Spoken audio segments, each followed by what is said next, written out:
सुप्रभात बच्चों। किरमिच की गेंद भाग 4 में हम आगे देखते हैं। जब दिनेश गेंद लेकर आया तो क्या हुआ। गेंद आ गई। दीपक उसे देखते ही बोला, यह मेरी है, यही है मेरी गेंद। यह लाल रंग का निशान मेरी ही गेंद पर था। वाह, सभी गेंदों पर ऐसे ही निशान होते हैं, अनिल ने दिनेश का साथ देते हुए कहा। अनिल हर बार दीपक की बात को काट देता था, क्योंकि अनिल भी जानता था कि दीपक की गेंद नहीं है। दीपक ने फिर जोर लगाया, मैं अपने पापा से कहलवा सकता हूँ कि गेंद मेरी है। अरे जा, ऐसे तो मैं अपने बड़े भाई से कहलवा सकता हूँ कि गेंद दिनेश की है। अनिल ने कहा, कुछ भी हो, गेंद मेरी है। दीपक ने उसे धरती पर मारते हुए कहा। धरती पर टप्पा पड़ते हुए मेरी गेंद में से ऐसी ही आवाज आती थी। फिर अनिल उसकी बात काटते हुए क्या कहता है कि मेरे साथ बाजार चल, दुकानों पर जितनी गेंदें हैं सभी के टप्पे की आवाज ऐसी ही होगी। अनिल ने फिर उसकी बात काट दी। अच्छी बात है, तो मैं इसे सड़क पर फेंक दूंगा, देखूं कैसे कोई खेलेगा। दीपक ने जैसे ही गेंद को सड़क पर फेंकने के लिए हाथ उठाया कि अनिल और दिनेश ने उसे पकड़ लिया। अब दीपक ने रुआ से होते हुए अपना अंतिम हथियार आजमाया। बोला, या तो मुझे गेंद दे दो, नहीं तो मैं उसके पैसे सुनील से लूंगा। अब तो सुनील, दीपक और सुधीर का गुट मजबूत होने लगा था। गुट का मतलब होता है समूह, झुंड, अपना ग्रुप बना लेना। तो तीनों ही का कहना था कि गेंद दीपक की है और उसे ही मिलनी चाहिए। दिनेश तब तक चुप था। वास्तव में दिनेश का मन उस समय सबके साथ मिलकर उस गेंद से खेलने को कर रहा था। बोला, अब चुप भी रहो और झगड़ा बाद में कर लेंगे, अपने अपने बल्ले ले आओ, पहले खेल लें। 5 मिनट के भीतर ही खेल आरंभ हो गया। दिनेश बल्लेबाजी कर रहा था। अभी 2-4 बार ही खेला था कि वह चमकदार नई गेंद एकदम जोर से उछली और दरवाजा पार कर सड़क पर जाते हुए एक स्कूटर में बनी सामान रखने की जालीदार टोकरी में जा गिरी। स्कूटर वाले को शायद पता भी नहीं चला। तेजी से चलते हुए स्कूटर के साथ गेंद भी चली गई। बच्चे पहले तो चिल्लाते हुए स्कूटर के पीछे भागे, परंतु जल्दी ही सब रुक गए। वे समझ गए थे कि स्कूटर के पीछे भागना बेकार है। एक पल के लिए सभी ने एक दूसरे की ओर देखा और फिर सभी ठहाका मारकर हंस पड़े। इस तरह जो गेंद मिली थी, जिस तरह गेंद मिली थी, उसी तरह से गेंद वापस चली गई। इतना लंबा झगड़ा हुआ, लेकिन आखिरी में क्या निष्कर्ष निकला कि हमें झगड़ा नहीं करना चाहिए। उस समय अगर वो झगड़ते नहीं और खेल लेते तो शायद गेंद से वो ज्यादा खेल पाते। यह प्रस्तुत पाठ शांता कुमारी जैन जी ने लिखा है। अब हम इसकी शब्दार्थ देख लेते हैं। टप्पा, जमीन पर जब गेंद फेंकते हैं तो जो आवाज आती है उसे टप्पा बोलते हैं। वो स्थान जहाँ पर गेंद जमीन पर लगती है। रुआसा, रोने जैसा, गुट, समूह, जोर, बलपूर्वक। प्रश्नोत्तर। प्रश्न पहला, दिनेश की माँ कौन सी मशीन चला रही होगी? तुमने इस मशीन को कहाँ देखा है? उत्तर, दिनेश की माँ सिलाई वाली मशीन चला रही होंगी। हमने सबने सिलाई मशीन का चित्र देखा भी है पहले से, और वो हमारे घर में भी होती है और पड़ोस में भी होती है। प्रश्न खा, दिनेश ने सारी सीताफल की बेल छान मारी। दिनेश क्या खोज रहा था? दिनेश को कैसे पता चला होगा कि क्यारी में वही चीज गिरी है? दिनेश वह चीज खोज रहा था जिसकी धम से गिरने की आवाज उसने सुनी थी। दिनेश क्या खोज रहा था जिसने उससे लगा कुछ गिरा है, और दिनेश ने अनुमान लगाया होगा कि क्यारी में वही चीज गिरी है। ग, दिनेश अच्छी तरह जानता था कि गेंद दीपक की नहीं है। दिनेश को यह बात कैसे पता चली कि गेंद दीपक की हो ही नहीं सकती? दीपक बार बार गेंद को अपनी क्यों बता रहा होगा?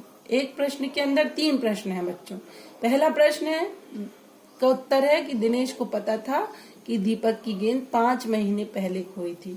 और जो गेंद दिनेश को मिली थी वह कैसी थी? बिल्कुल नई और चमचमाती हुई थी। इसका अर्थ है कि वह गेंद दीपक की नहीं थी।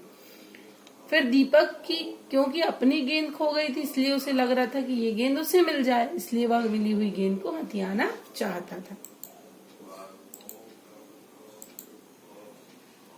गेंद किसकी? प्रश्न का दीपक ने गेंद को अपना बताने के लिए उसके बारे में कौन कौन सी बातें बनाई? दीपक ने क्या क्या बातें बनाई? इस प्रश्न का उत्तर हम पहले लिख भी चुके हैं, एक बार फिर से पढ़ लेते हैं। दीपक ने गेंद को अपना बताते हुए बोला कि उसकी गेंद 5 महीने पहले खोई थी। उसकी गेंद पर ऐसा ही लाल रंग का निशान था जैसा इस गेंद पर है। उसकी गेंद के टप्पे से भी ऐसी ही आवाज आती थी। वह अपने पापा से भी कहलवा सकता है कि यह गेंद उसी की है। इस तरह से उसने इतनी सारी बातें बताई। प्रश्न क्रमांक ख, अगर दीपक और दिनेश गेंद के बारे में फैसला करवाने तुम्हारे पास आते तो तुम गेंद किसे देती? यह भी बताओ कि तुम यह फैसला किन बातों को ध्यान में रखकर करती? उत्तर है, मैं गेंद दिनेश को देती क्योंकि वह गेंद उसी को मिली थी। दीपक झूठ बोल रहा था, वह किसी भी तरह गेंद को हथियाना चाह रहा था। गेंद की कहानी। गेंद स्कूटर के साथ कहीं चली गई, उसके बाद गेंद के साथ क्या क्या हुआ होगा सोचकर बताओ। उत्तर है, स्कूटर वाले के घर के बच्चे नई गेंद देखकर खुश हो गए होंगे। जिस तरह से दिनेश को ये गेंद मिल गई थी वह खुश हो गया था, इसी तरह से स्कूटर वाले के बच्चे भी खुश हो गए होंगे और वे गेंद लेकर तुरंत खेलने चले गए होंगे। बच्चों, कभी भी गेंद एक दूसरे के पास ही चली जाती है। जब एक जगह से खेलते खेलते अगर वो गेंद गुम गई तो वो किसी दूसरे बच्चों को मिल जाती है, फिर वो खेलते हैं, अगर वो खेलते खेलते वो भी गुमा देते हैं तो फिर किसी तीसरे को मिल जाती है। क्रम चलता ही रहता है। पहचान। मान लो तुम्हारा कोई खिलौना घर में ही कहीं खो गया है। तुमने अपने साथियों को घर पर बुलाया है ताकि सब मिलकर उसे खोज लें। तुम अपने खिलौने की पहचान के लिए अपने साथियों को कौन कौन सी बातें बताओगी? तो हमें लिखना है। इसमें गुड़िया के बारे में लिखा है और आप अपना उत्तर अपने खिलौने के हिसाब से लिखिएगा। मान लो कि वह खिलौना गुड़िया है। पहचान के लिए मैं अपने साथियों को बताऊंगी कि यह जापानी गुड़िया है जो बिजली से नाचती है। वह गुलाबी फ्रॉक पहनी है, उसके बाल घने, लंबे और काले हैं, उसकी आंखें इस समय बंद होंगी। कहाँ? सामने की क्यारी में भिंडियों के ऊंचे ऊंचे पौधे थे। जो दिनेश की घर के पास क्यारी थी बाहर, उसमें भिंडी के पौधे लगे थे, सीताफल की घनी बेल लगी हुई थी और भिंडी का पौधा। कौन कौन सी सब्जियां बेल है और कौन से पौधे हैं? बेल और पौधे में क्या अंतर है, चलिए देखते हैं। ये होते हैं पौधे, छोटे छोटे पौधे जो जमीन में लगे होते हैं। ऊपर एक चित्र है जिसमें आप देखोगे कैसे पौधा उगता है और बड़ा होता है और ये छोटे पौधे लगे हुए हैं। पौधे होते हैं टमाटर के, बैंगन के, मिर्च के, ककड़ी के और पपीते के। और बेल की बात करें तो बेल जमीन से ऊपर उठकर ऊपर तक जाती है, ऊंचाई तक। कद्दू की बेल होती है, तोड़ी की बेल होती है, करेला की होती है, ककड़ी की और मटर की। अब गेंदों के अलग अलग रूप हैं। ये प्रश्न आपकी किताब में दिया है कि गेंदों के अनेक रंग रूप होते हैं। अलग अलग खेलों में अलग अलग प्रकार की गेंदों का इस्तेमाल किया जाता है। नीचे दी गई जगह में खेलों के अनुसार गेंदों की सूची बनाना है। क्रिकेट में किरमिच की गेंद होती है, हॉकी में प्लास्टिक की, फुटबॉल में चमड़े की, वॉलीबॉल में चमड़े की और टेनिस में रबड़ की। चलिए देखते हैं। क्रिकेट की गेंद ये है किरमिच की, ये हॉकी की गेंद है, फुटबॉल की गेंद ये है चमड़े की, वॉलीबॉल की भी चमड़े की और ये है टेनिस की रबड़ की बॉल। अब देखते हैं बच्चों इन शब्दों में क्या अंतर है। टहनी, तना, पेड़ पौधा, घूस, चूहा, इनमें अंतर देखते हैं। ये देखो, टहनी पेड़ की डाल होती है और ये पूरा पेड़ जो होता है इसका तना जो होता है मोटा वाला, ये कहलाता है तना। मोटा वाला जो हिस्सा है वो। पेड़ आपको पता है बड़ा होता है, मजबूत होता है। पौधा छोटा और कमजोर होता है। घूस, ये बड़ा सा लंबी सी पूंछ वाला बड़ा होता है वो घूस है। और चूहा कैसा होता है, छोटा। चित्र भी बना हुआ है। मुंडेर, छत की जो 4 दीवारी होती है, छत की बाउंड्री, उसे मुंडेर कहते हैं।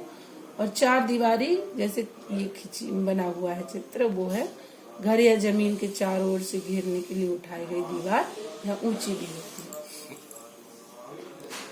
चिक जो है वो सरकंडे से, चिक सरकंडे से भी बनती है और तीलियों से भी।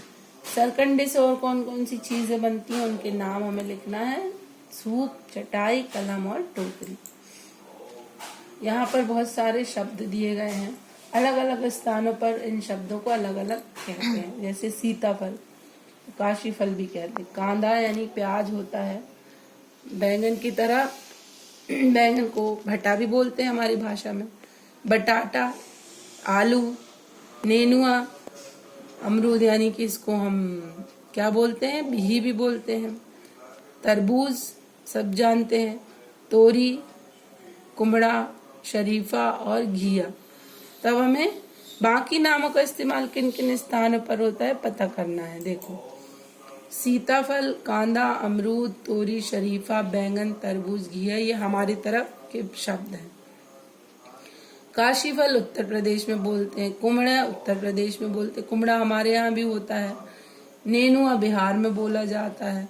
बटाटा गुजरात में बोला जाता है। इस तरह से अलग अलग शब्दों के अलग अलग नाम है, अलग अलग राज्य के हिसाब से।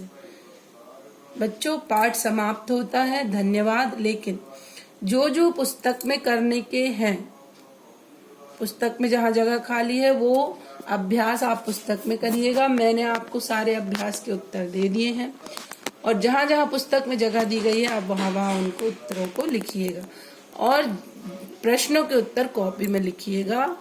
बाकी जो भी कार्य जगह नहीं दी गई है पुस्तक में वो कॉपी में करना है। इस तरह से हमारा यह पाठ समाप्त होता है। इसका मैं LAT लूंगी और उसकी डेट आपको एक दिन पहले बता दूंगी।